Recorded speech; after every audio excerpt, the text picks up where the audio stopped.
There are people, you know, give their right arm for this bike, and well, then they couldn't ride it. That's not a good idea. Don't do that.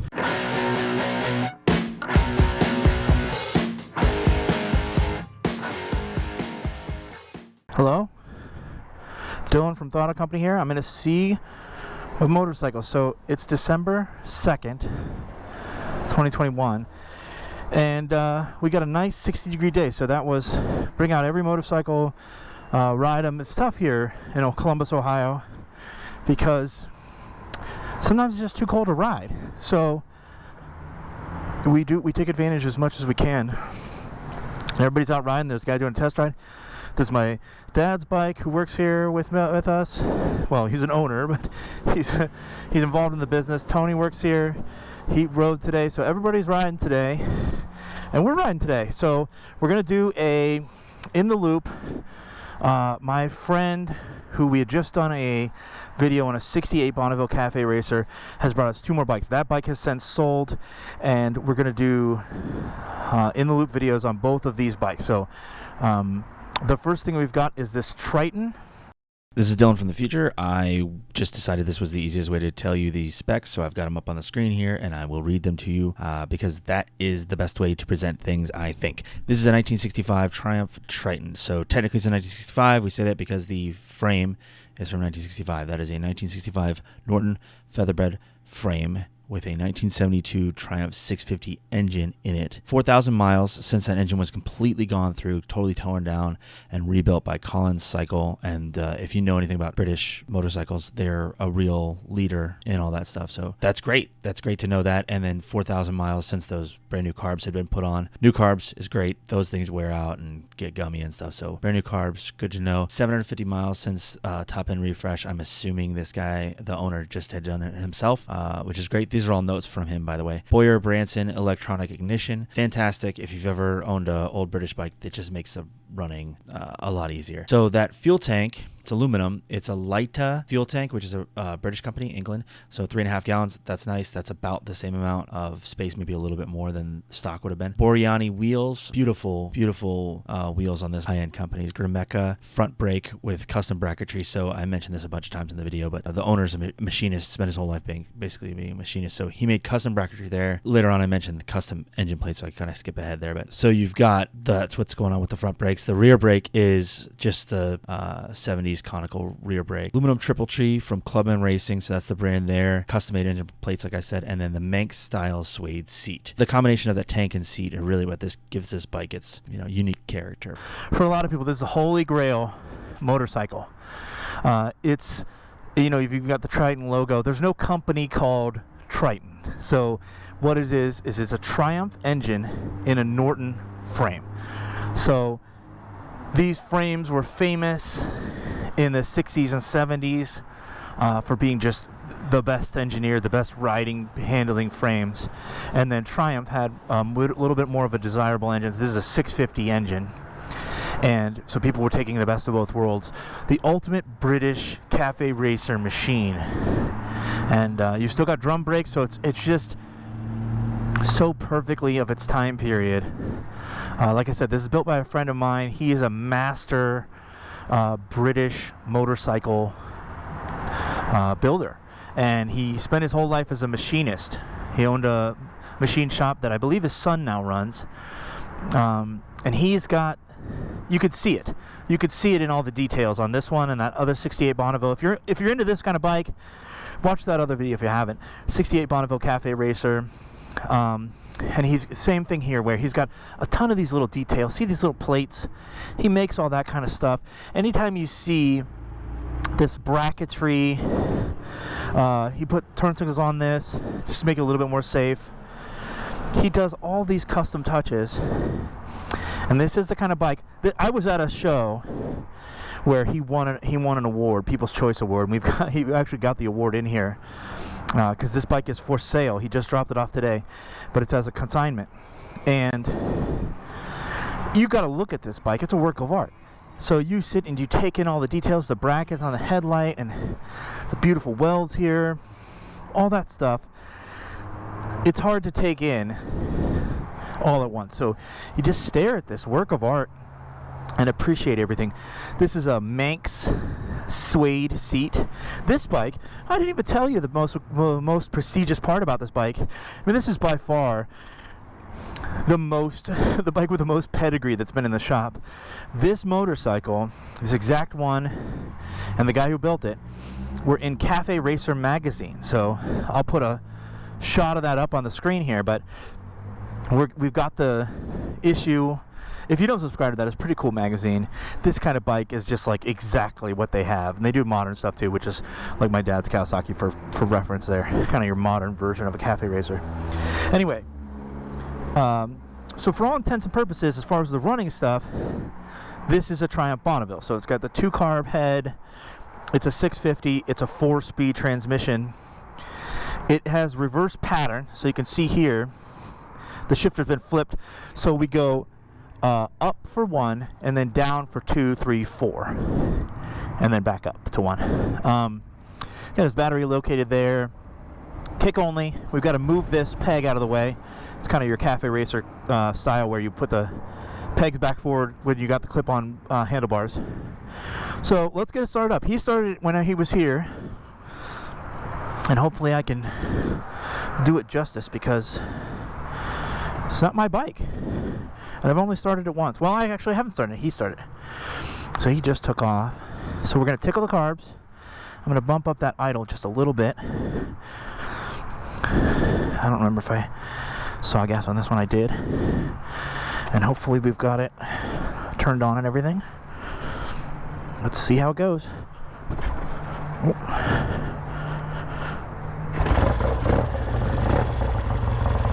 We'll call that 1.5 kicks. The first kick I kind of was off balance.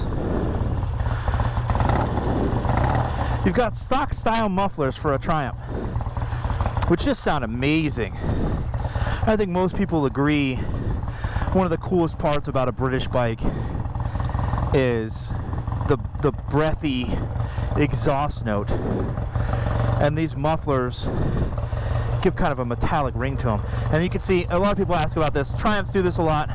The clutch and the primary drive on the other side is just in fluid, so it just pulls it along, and it looks like it's in gear, but it's not. So like I'd mentioned, we shift on the right, brake on the left, kick only. Cool Cafe Racer style. Let's get on the road. Let's take this one last beautiful look. We're gonna ride into the sunset, take this baby on the loop.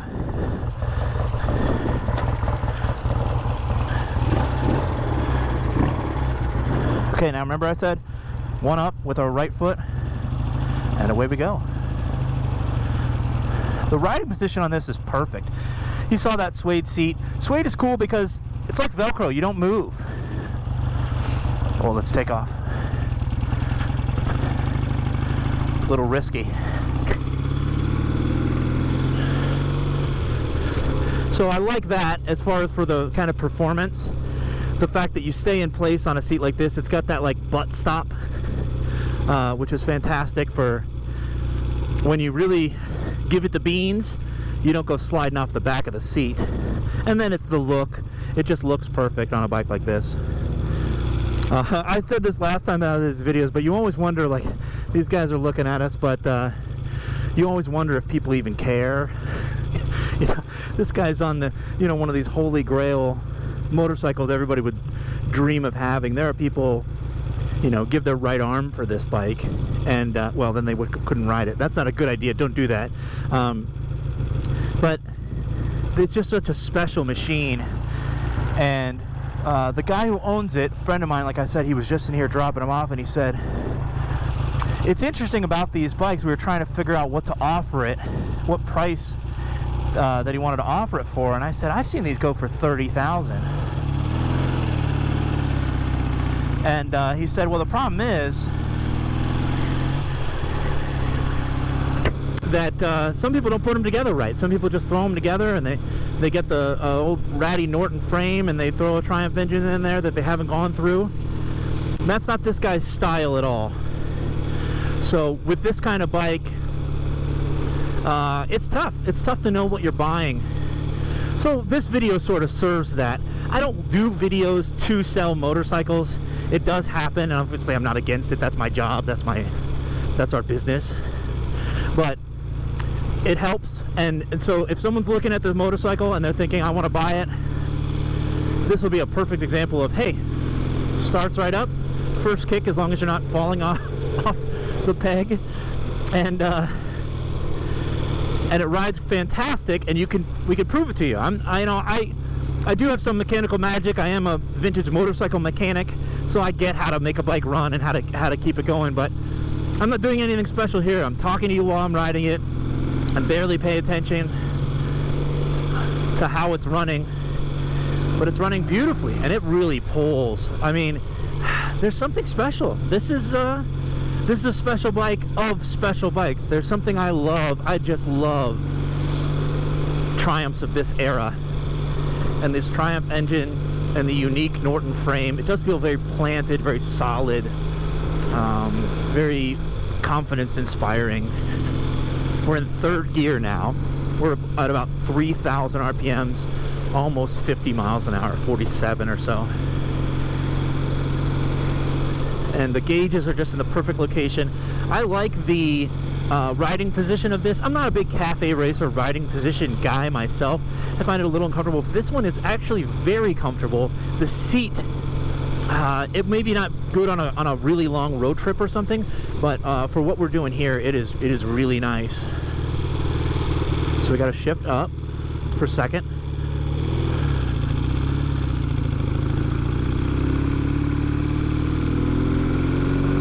But this seat feel very planted. I'm not used to a turn signal on a Triumph of this era. That's what I have a friend who always forgets. He's an older guy, and he always forgets to turn his turn signal off. I said, get a Triumph. They don't have them.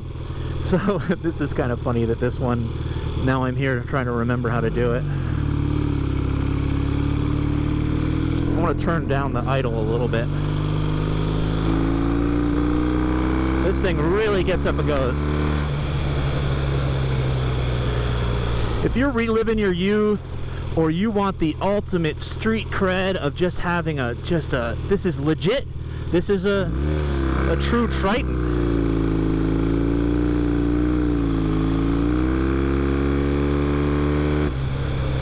And I rode this once up and down the street. When he dropped it off, he said, oh, take it up and down the street. I said, I'm never going to say no to that. But here I am, the first time taking it around turns and really getting to know it. And this, I get it with the frame, why it's got this kind of reputation. Let's downshift, which is an up, into this turn. There we go.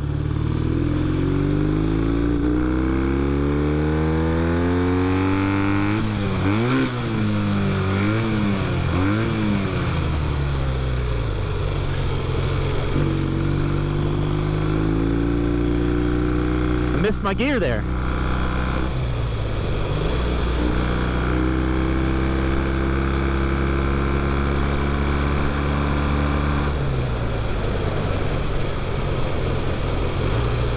I think I was in third and I thought I was in second. I'm not sure what I did. Either way, I had plenty of power, so it didn't feel like I was in third, but couldn't get the shift there.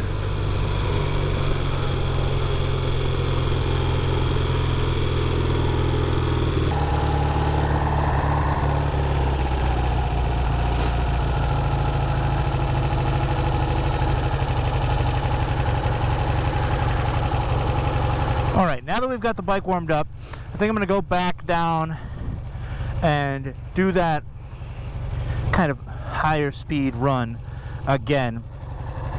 Now that the bike's really warmed up, and it was idling a little high because you bump up this screw, and I got excited and didn't have the chance to go drop it back down. So I don't normally do this on the loop, but let's take that run again, because I had a shifting issue and that was caused by me, so that's not really fair. All right, so let's do this one kind of high speed run again. just so you can, and I'll shut up and you can hear the bike, and we'll give it the full attention it deserves.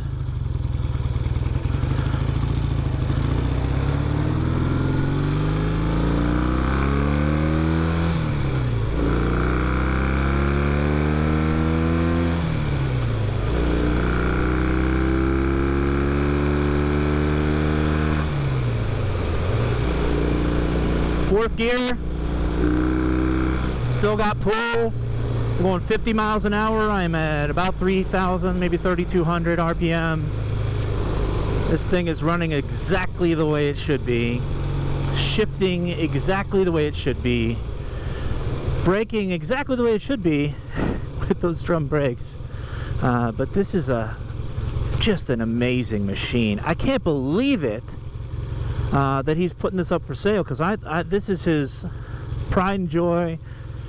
He's getting a little older, and he's realizing he needs to kind of downsize the collection, which is funny because as a true motorcycle addict, every once in a while you see a British bike go up for sale and he says, oh, maybe I need that one. I said, I thought we were trying to downsize.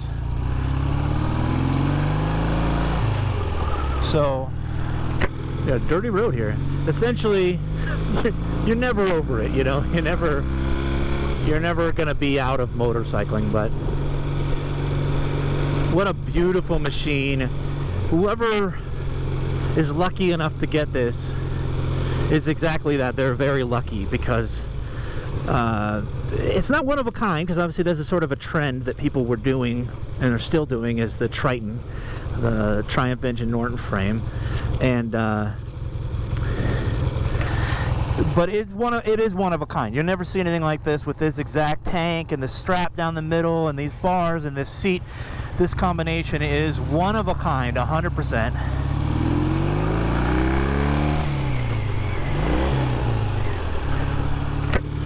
And it's a holy grail motorcycle. I mean, it's a really special motorcycle.